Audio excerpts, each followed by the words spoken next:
My boy Shotgunteo. We did a couple collabs. I'm interviewing him now.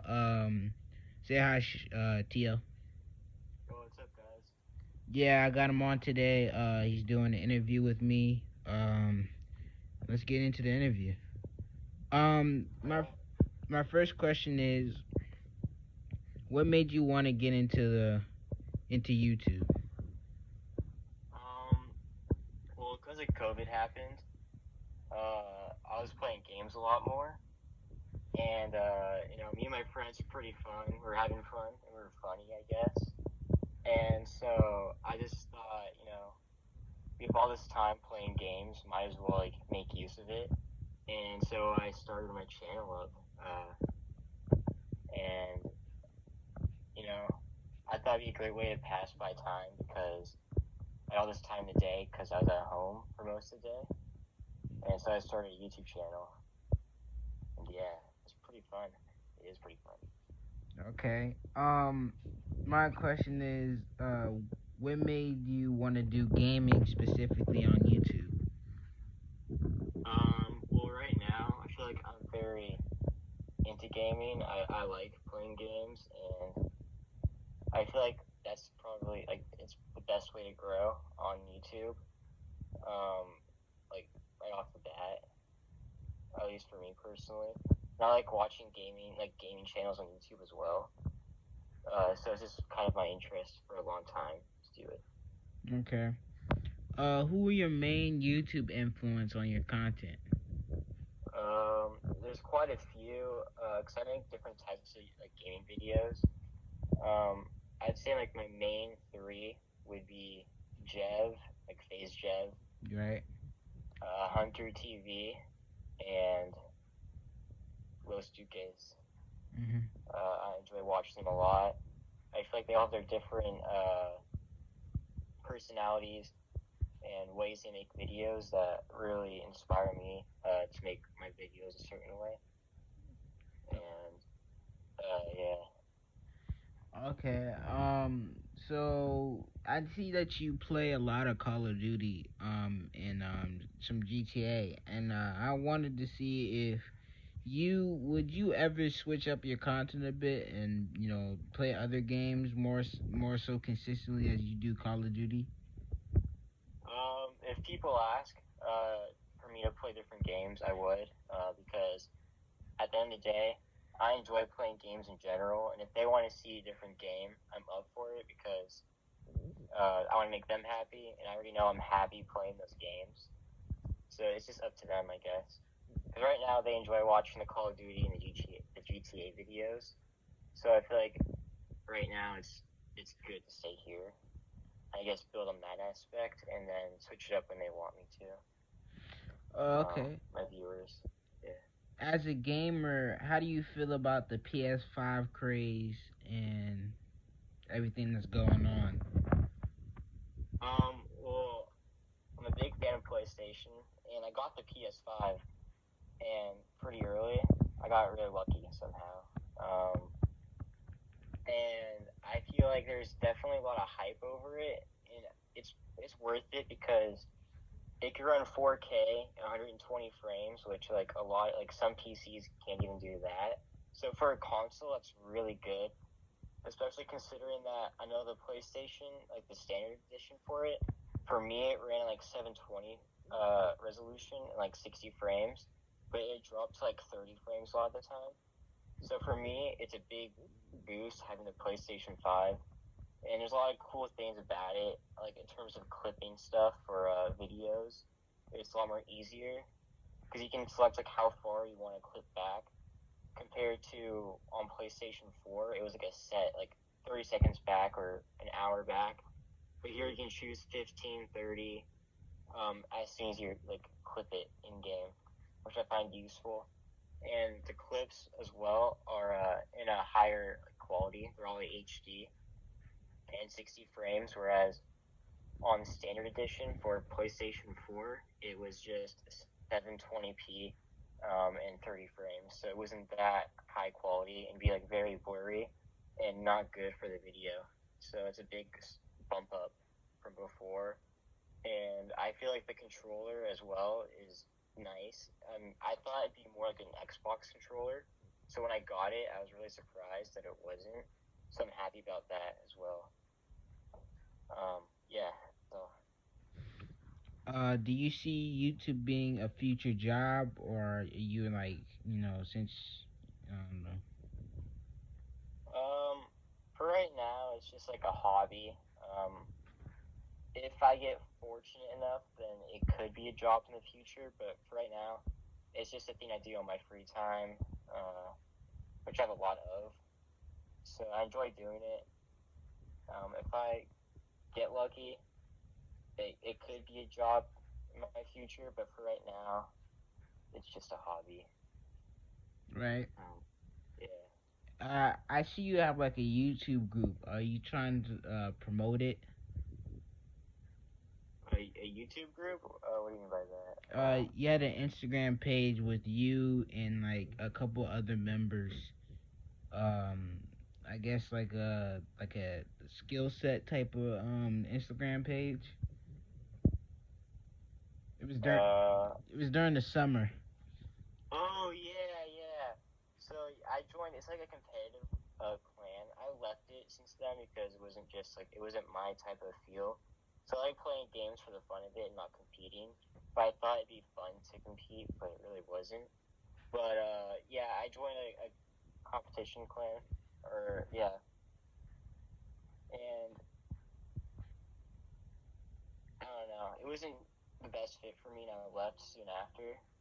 Uh, it was just very demanding in terms of like time. I couldn't really be with my friends and play games with them because I was always practicing with other people, and I didn't really click with a few people that were like in charge of it. So yeah, I kind of just left. There's a few people from that clan that I still play with and I have fun with. Um, yeah, Do you still talk to Beast Nikki? Beast and Nikki. Not in a while. I haven't. I haven't really seen him at all. Yeah, I mean, I did a video. I actually did a GTA video with him before I did one before I released the one we did together. Yeah, I saw that. Yeah. So now that I actually got a question. How did you grow your YouTube channel in a short amount of time? For me, it's a lot of things. At first, I would self promote myself in like games, like in game. That usually brings a lot of hate, and I don't really care about that.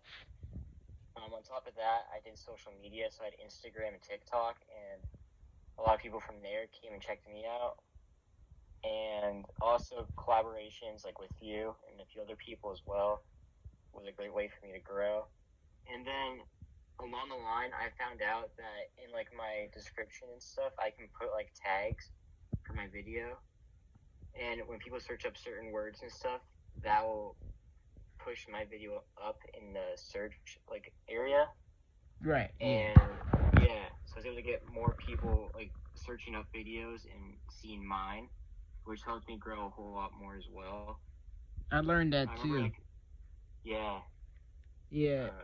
it's a It, great way to grow. yeah. Now I got. Like, I think my highest view video was like is now like at 6.3 thousand views or something.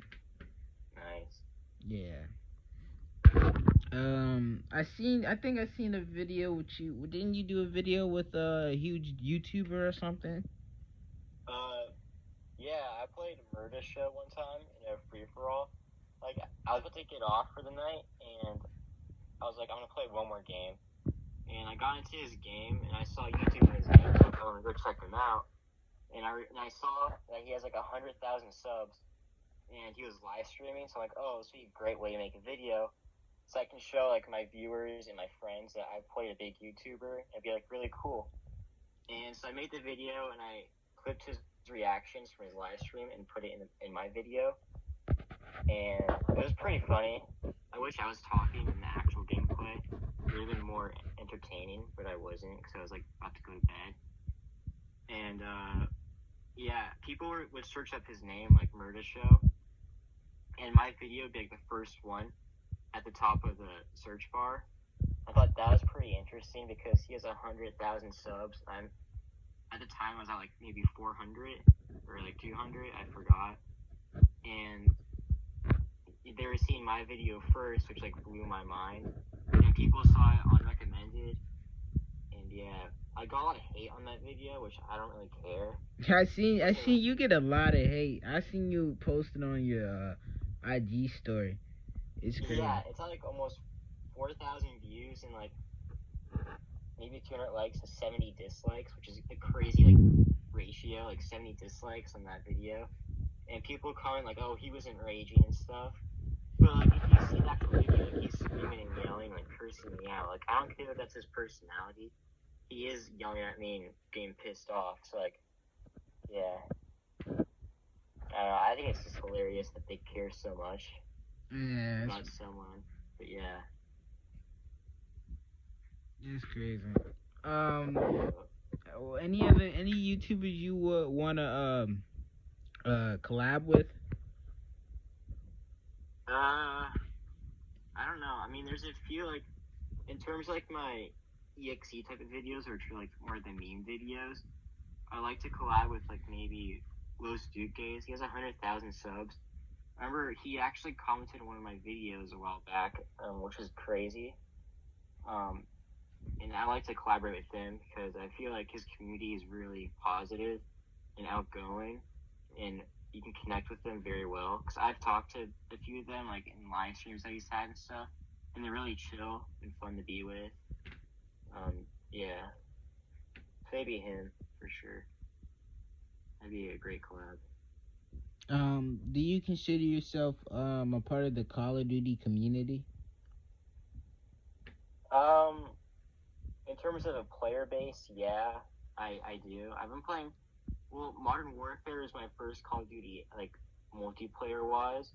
But I always played like zombies and campaign. But right now, I feel like I'm a strong part of the actual player base, like player community for Call of Duty. But if you're thinking about content creator, I'm just not there yet, I believe. Okay. So my next question is, how do you feel about the state of YouTube now? Do you think it's great? Do you think it's okay? Do you think it's terrible compared to what it was like a couple years back? How do you feel?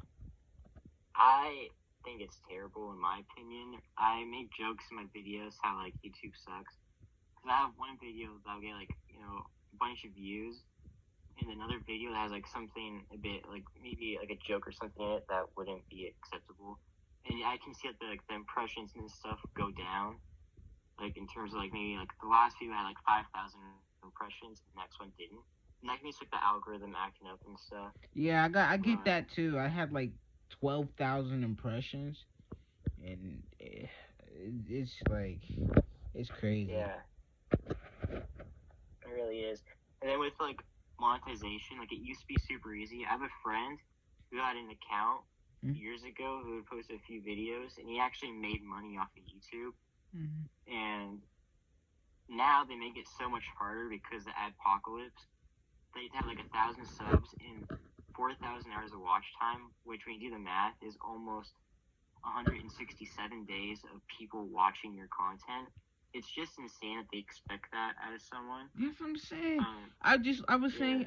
I was about to say, like, once I get 1,000 subscribers, I can finally get paid for my videos. And then I looked at the monetization. I messed it up. I was looking at that and I was like, why does it says I need like 4,000 hours? I was like, bro, huh? No, it's crazy. It's so like stupid. Unless like your videos consistently get thousands of views per video, it's just so hard to hit. And I don't know. I think it's funny because like my friend will always like make fun of me for like him making money before I do because he made his account years ago. And he made like maybe like 5 cents. So that's kind of funny. Dang. Nah, man, I was about to say, because like how much money you think 6.3 thousand views will get you? Like what, $2 or something?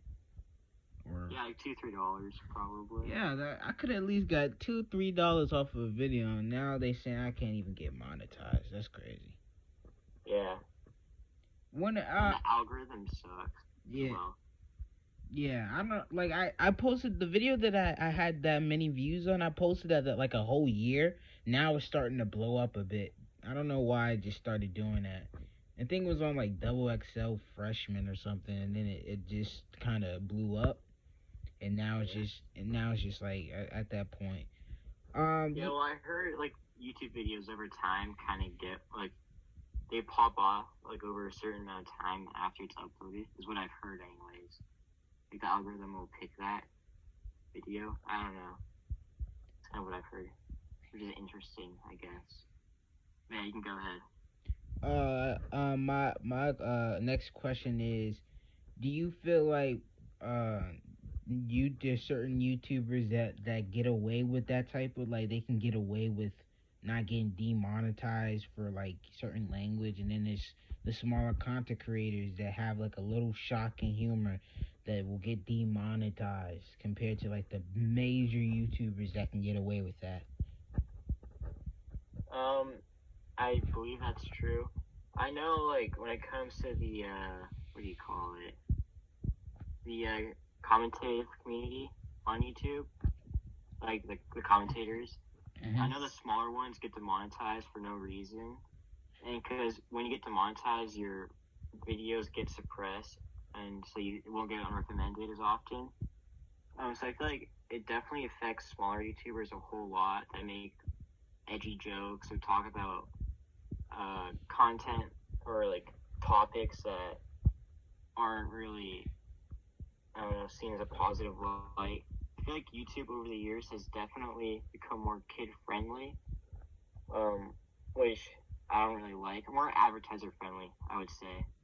And I feel like a lot of the big YouTubers don't really need that as much because they're so established and they've been growing over the years that they have so many sponsorships from like Scuff or like Apple or a car company that they can make so much money off of videos just from sponsorships that they don't really need to be monetized on YouTube. Um, That's you what have you. to, Yeah. Oh, sorry. Continue. yeah. And their following is so big that people will like share their videos with their friends or like will put those like funny moments from their videos like on TikTok or Instagram, so it gets more exposure that way. Because like when you see like Tyler One, right? How he always rages and people post clips of him raging on like TikTok or something as a meme. It gets more exposure for his live streams and his YouTube channel that more people go and check him out. Right. And as a smaller creator, that doesn't really happen as often, I would say. So it makes it harder to grow in that aspect. Right. Do you feel that now, since the ad apocalypse is here, do you feel like people are trying to get sponsorships?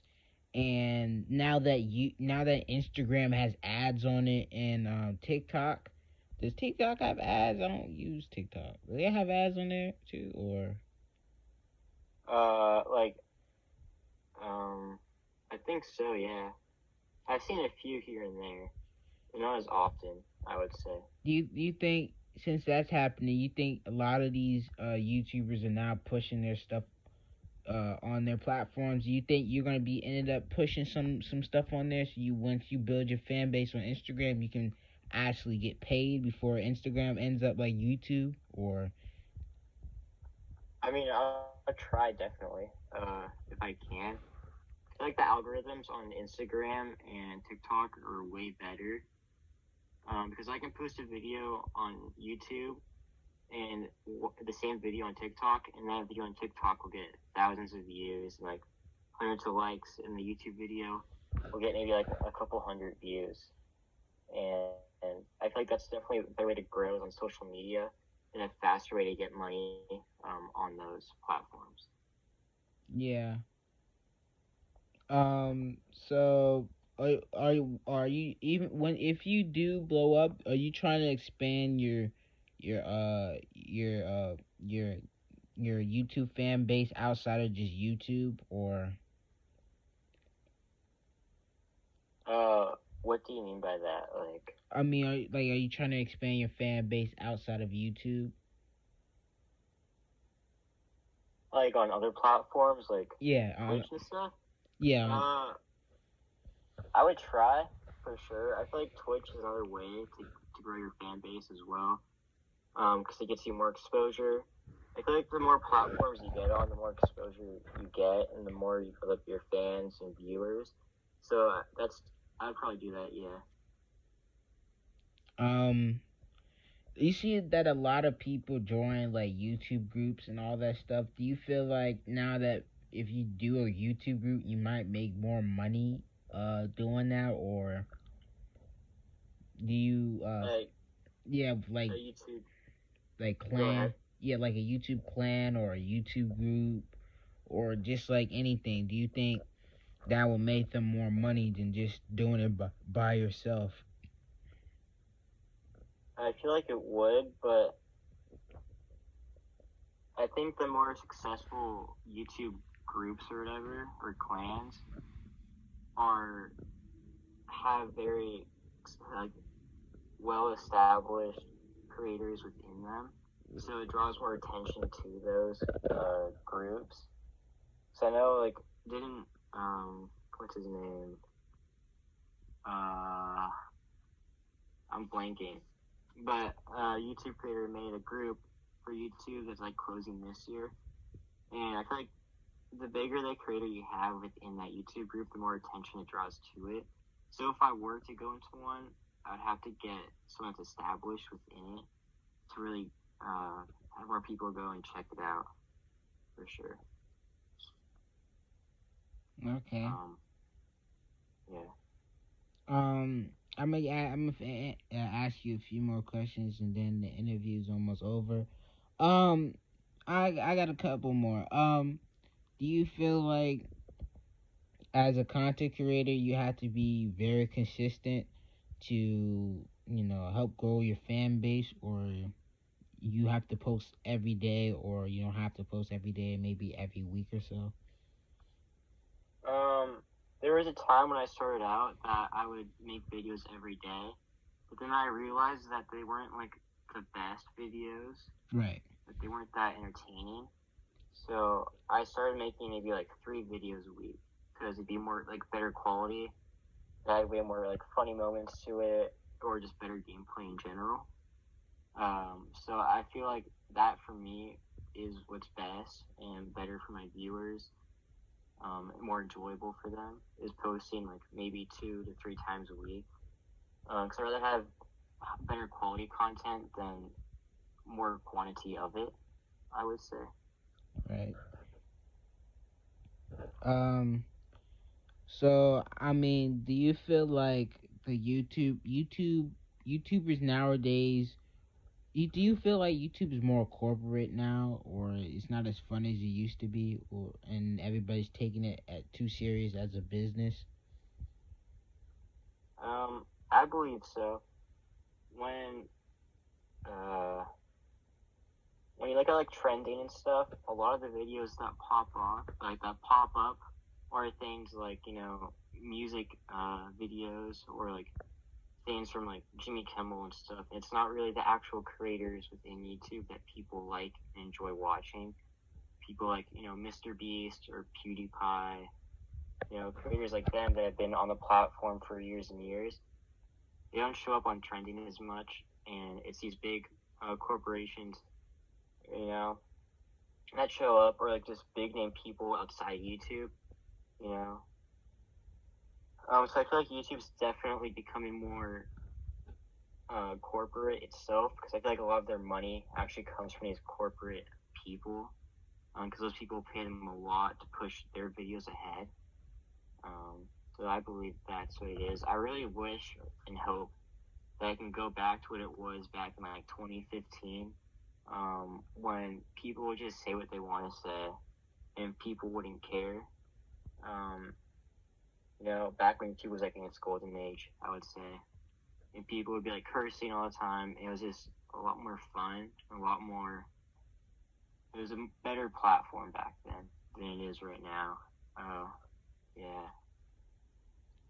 Do you feel like everybody today is too sensitive? Did you remember when they tried to cancel Mr. Beast? And like everybody's just trying to cancel each other on YouTube or see who ruins each other's careers or something. Do you feel like it's kind of getting to the point where it's kind of dangerous, career wise and even real life wise? I believe so. I'm very against cancel culture itself because I believe that people have a right to say what they want because it's the First Amendment, at least in the American Constitution, and I feel like if people say something that you can not agree with their opinion, but they can still say that, and you don't have to like you know totally get rid of their opinion because you don't agree with it. Because like let's say you think dogs better than cats, and someone wants to cancel that person for saying a dog is better than a cat, that's gonna get out of hand really quickly. And I don't really know why Mr. Beast would be canceled. I feel like that's a very crazy idea to even want that to happen because he's done so many good things for like this world, whether it be planting all those trees, giving people that need cars, giving people money like in banks for free, giving people houses, you know, the things he's done for the community around him is great. I feel like it's a great role model for little kids that watch him as well because they see that being giving and being kind to people is a great way to like I guess change people's lives. So I feel like cancel culture is really bad, and that soon enough those people that root for cancel culture could soon enough have their voice be ruined by cancel culture itself. You see it, I think, a bit. I don't have a few. I know of people that have been canceled because of it that were advocates for cancel culture, which I think is like very ironic, and they should have seen it coming. And yeah. All right, this is the last question. Do you feel like when do you feel like was prime YouTube, and why is your reasons to why it is? Uh, it's a really tough one. I would say probably like 2015, 2016 for me. Um, I just feel like that was all before the adpocalypse happened and people had an actual voice. Creators were being pushed ahead. Um, People could say what they wanted to say and not really. They wouldn't have their channels deleted and they wouldn't be suppressed in terms of like views and stuff. And um, content was a lot more lighthearted. Wasn't super serious. Uh, I guess people can make jokes back then that they probably couldn't make now, and say certain words like curse words anyways that they couldn't say now because they'd lose money because of it. Um, yeah, basically. So 2015, 2017, 2016 range for me was just the time I really enjoyed watching YouTube and loved watching it. I feel like it can get so much better right now if they actually make changes to better grow their community instead of the people that give them money. But I know it's not the way that I guess business works, that they're taking this way too seriously as a business because they just want to keep making more and more money instead of helping out the people that make them a platform instead. And Um, what the first sign of the corporation, honestly, the first time that YouTube saw its signs of corporations, what it was, what the first viral channel, Smosh, when Smosh was one of the first big channels on YouTube, one of the biggest channels on YouTube. When I saw that, that's when I was like, yeah, YouTube is finna be corporate. yeah, it just sucks, I guess. But, there's always a light at the end of the tunnel. We just have to get there. whether it be a different platform or YouTube changing its policies to better grow their community and creators. You know, we'll get there when we get there. And hopefully, we get there soon instead of late. But yeah. All right. This is DNT, and this is Shotgunteo. This was the podcast. I should have this podcast out by tomorrow.